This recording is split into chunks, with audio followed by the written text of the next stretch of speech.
Hello दोस्तों, मेरी YouTube channel कहानियां विद सीमा में आपका स्वागत है। भाई दूज की कहानी। एक बुढ़िया थी, उसके 7 बेटे और एक बेटी थी। बेटे की शादी हो चुकी थी। जब उसके बेटे की शादी होती, फेरों के समय एक नाग आता और उसके बेटे को डस लेता था। बेटा वहीं खत्म हो जाता और बहू विधवा। इस तरह उसके 6 बेटे मर गए। 7वें की शादी होनी बाकी थी। इस तरह अपने बेटे के मर जाने के दुख से बुढ़िया रो रो के अंधी हो गई थी। भाई दूज आने को हुई तो भाई ने कहा कि मैं बहन से तिलक कराने जाऊंगा। माँ ने कहा ठीक है। उधर जब बहन को पता चला कि उसका भाई आ रहा है तो वह खुशी से पागल होकर पड़ोसन के गई और पूछने लगी, जब बहुत प्यारा भाई घर आए तो क्या करना चाहिए। पड़ोसन उसकी खुशी को देखकर जल भुन गई और कह दिया कि दूध से रसोई लीप घी में चावल पका। बहन ने ऐसा ही किया। उधर भाई जब बहन के घर जा रहा था तो उसे रास्ते में सांप मिला। सांप उसे डसने को हुआ। भाई बोला, तुम मुझे क्यों डस रहे हो। सांप बोला, मैं तुम्हारा काल हूँ और मुझे तुमको डसना है। भाई बोला, मेरी बहन मेरा इंतजार कर रही है। मैं जब तिलक करा के वापस लौटूंगा तब तुम मुझे डस लेना। सांप ने कहा, भला आज तक कोई अपनी मौत के लिए लौट के आया है जो तुम आओगे। भाई ने कहा, अगर तुझे यकीन नहीं है तो तू मेरे झोले में बैठ जा। जब मैं अपनी बहन से तिलक करा लूं तब तू मुझे डस लेना। सांप ने ऐसा ही किया। भाई बहन के घर पहुंचा। दोनों बड़े खुश हुए। भाई बोला, बहन जल्दी से खाना दे, बड़ी भूख लगी है। बहन क्या करें, ना तो दूध की रसोई सूखे ना ही घी में चावल पके। भाई ने पूछा, बहन इतनी देर क्यों लग रही है, तू क्या पका रही है। तब बहन ने बताया कि ऐसे ऐसे किया है। भाई बोला, पगली कहीं घी में भी चावल पके हैं या दूध से कोई रसोई लीपे हैं। गोबर से रसोई लीप, दूध में चावल पका। बहन ने ऐसा ही किया। खाना खाके भाई को बहुत जोर नींद आने लगी। इतने में बहन के बच्चे आ गए। बोले, मामा मामा हमारे लिए क्या लाए हो। भाई बोला, मैं तो कुछ नहीं लाया। बच्चे ने वह झोला ले लिया जिसमें सांप था। जैसे ही उसे खोला उसमें से हीरे का हार निकला। बहन ने कहा, भैया तूने बताया नहीं कि तुम मेरे लिए इतना सुंदर हार लाए हो। भाई बोला, बहना तुझे पसंद है तो तू ले ले, मुझे हार का क्या करना। अगले दिन भाई बोला, अब मुझे जाना है, मेरे लिए खाना रख दे। बहन ने उसके लिए लड्डू बना के एक डिब्बे में रख के दे दिए। भाई कुछ दूर जाकर थक कर एक पेड़ के नीचे सो गया। उधर बहन के जब बच्चों को भूख लगी तो माँ से कहा कि खाना दे दो। माँ ने कहा, खाना अभी बनने में देर है। तो बच्चे बोले, मामा को जो रखा है वही दे दो। तो वह बोली कि लड्डू बनाने के लिए बाजरा पीसा था, वही बचा पड़ा है, चक्की में जाकर खा लो। बच्चों ने देखा कि चक्की में तो सांप की हड्डियां पड़ी हैं। यही बात माँ को आकर बताई तो वह बावड़ी सी होकर भाई के पीछे भागी।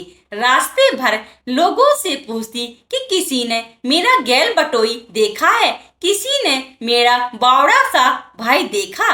तब एक ने बताया कि कोई लेटा तो है पेड़ के नीचे, देख ले वही तो नहीं। भागी भागी पेड़ के नीचे पहुंची, अपने भाई को नींद से उठाया। भैया भैया कहीं तूने मेरे लड्डू तो नहीं खाए। भाई बोला, ए ले तेरे लड्डू नहीं खाए मैंने, ले दे के लड्डू ही तो दिए थे। उसके भी पीछे पीछे आ गई।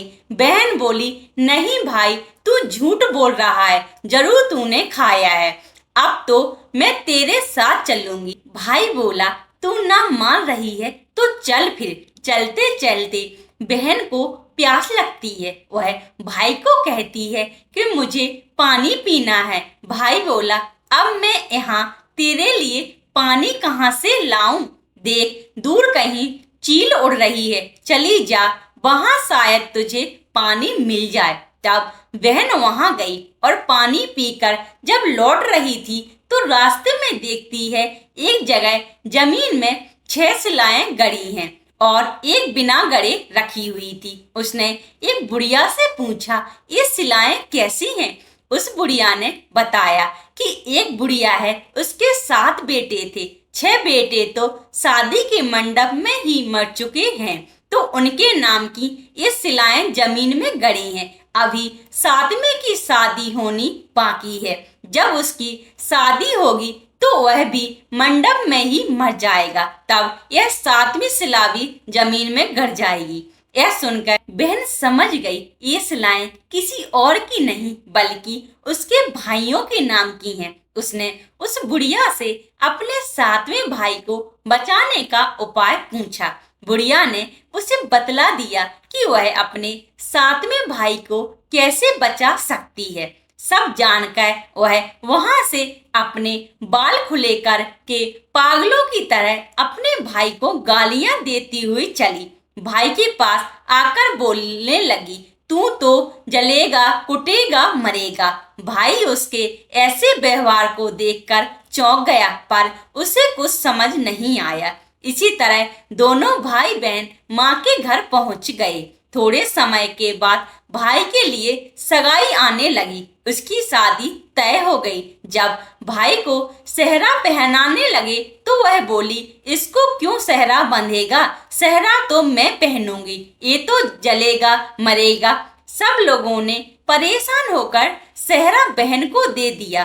बहन ने देखा उसमें कलगी की जगह सांप का बच्चा था। बहन ने उसे निकाल के फेंक दिया। अब जब भाई घोड़ी चढ़ने लगा तो बहन फिर बोली, ये घोड़ी पर क्यों चढ़ेगा? घोड़ी पर तो मैं बैठूंगी, ये तो जलेगा, मरेगा, इसकी लाश को चील कौवे खाएंगे।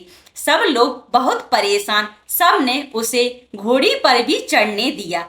अब जब बारात चलने को हुई तब बहन बोली, ये क्यों दरवाजे से निकलेगा? ये तो पीछे के रास्ते से जाएगा, दरवाजे से तो मैं निकलूंगी। जब वह दरवाजे के नीचे से जा रही थी तो दरवाजा अचानक गिरने लगा। बहन ने एक ईंट उठाकर अपनी चुनरी में रख दी। दरवाजा वहीं के वहीं रुक गया। सब लोगों को बड़ा अचंभा हुआ। रास्ते में एक जगह बारात रुकी तो भाई को पीपल के पेड़ के नीचे खड़ा कर दिया। बहन कहने लगी, ये क्यों छांव में खड़ा होगा? ये तो धूप में खड़ा होगा, छांव में तो मैं खड़ी होंगी। जैसे ही वह पेड़ के नीचे खड़ी हुई, पेड़ गिरने लगा। बहन ने एक पत्ता तोड़कर अपनी चुनरी में रख लिया। पेड़ वहीं के वहीं रुक गया। अब तो सबको विश्वास हो गया कि ये बावली कोई जादू टोना सीख कर आई है जो बार बार अपने भाई की रक्षा कर रही है। ऐसे करते करते फेरों का समय आ गया। जब दुल्हन आई तो उसने दुल्हन के कान में कहा, अब तक तो मैंने तेरे पति को बचा लिया, अब तू ही अपने पति को और साथ ही अपने मरे हुए जेठों को बचा सकती है।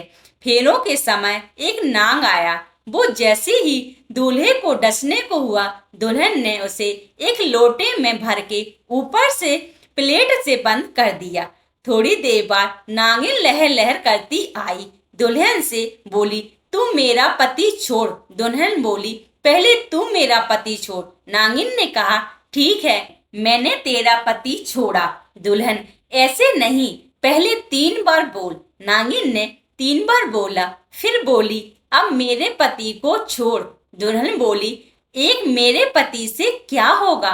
हंसने बोलने के लिए जेठ भी तो होना चाहिए, एक जेठ भी छोड़। नागिन ने जेठ के भी प्राण दे दिए। फिर दुल्हन ने कहा, एक जेठ से लड़ाई हो गई तो एक और जेठ छोड़। वो विदेश चला गया तो तीसरा जेठ भी छोड़। इस तरह एक एक करके दुल्हन ने अपने 6 जेठ जीवित करा लिए। उधर रो रो कर बुढ़िया का बुरा हाल था। कि अब तो मेरा सातवां बेटा भी बाकी बेटों की तरह मर जाएगा। गांव वालों ने उसे बताया कि उसके 7 बेटा और बहुएं आ रही हैं। तो बुढ़िया बोली, अगर यह बात सच हो तो मेरी आंखों की रोशनी वापस आ जाए और मेरे सीने से दूध की धार बहने लगे। ऐसा ही हुआ। अपने सारे बहू बेटों को देखकर वह बहुत खुश हुई। बोली, यह सब तो मेरी बावली का किया है। कहाँ ये मेरी बेटी? सब बहन को ढूंढने लगे। देखा तो वह भूसे की कोठरी में सो रही थी। जब उसे पता चला कि उसका भाई सही सलामत है तो वह अपने घर को चली। उसके पीछे पीछे सारी लक्ष्मी भी जाने लगी। बुढ़िया ने कहा, बेटी पीछे मुड़ के तो देख, तू सारी लक्ष्मी ले जाएगी तो तेरे भाई भाभी क्या खाएंगे? तब बहन ने पीछे मुड़ के देखा और कहा, जो माँ ने अपने हाथों से दिया वह मेरे साथ चल, बाकी का भाई भाभी के पास रह। इस तरह एक बहन ने अपने भाई की रक्षा की। यदि आप ऐसी ही कहानियों को पसंद करते हैं तो कृपया आप मेरे YouTube चैनल कहानियां विद सीमा को सब्सक्राइब, लाइक एंड अपने दोस्तों के साथ शेयर करें। धन्यवाद।